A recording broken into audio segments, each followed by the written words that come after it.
ভাই, কারো পানি লাগবে? পানি। শেষ নিঃশ্বাস ত্যাগের 15 মিনিট আগেও ঠিক এভাবেই পানি বিতরণ করছিলেন মীর মুগ্ধ, যার চলে যাওয়াতে শোকের ছায়া এখন গোটা দেশে। সোশ্যাল মিডিয়াতেও তাকে ঘিরে আলোচনা। তার জন্য নেটিজেনদের হাহাকার। গত 18 জুলাই প্রাণ হারানো মুগ্ধকে নিয়ে মুগ্ধতার যেন শেষ নেই, যেমন শেষ নেই আফসোসেরও। ছিলেন দারুণ মেধাবী এক ছাত্র, সাথে টপ লেভেলের ফ্রিল্যান্সার। এখনো অনেক অর্ডার পেন্ডিং তার ফ্রিল্যান্সিং অ্যাকাউন্টে। অর্ডার আছে, কিন্তু মানুষটার নেই। যমজ 2 সন্তানের একজনকে হারালো তার বাবা মা। এই হাহাকার শুধু তার পরিবারের নয়, এই হাহাকার পুরো বাংলাদেশের।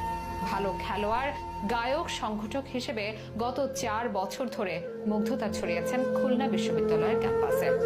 গণিতে স্নাতক শেষ করে গত মার্চে ঢাকায় আসেন। এমবিএতে ভর্তি হন বাংলাদেশ ইউনিভার্সিটি অফ প্রফেশনালসে তথা বিউপিতে। বেঁচে থাকলে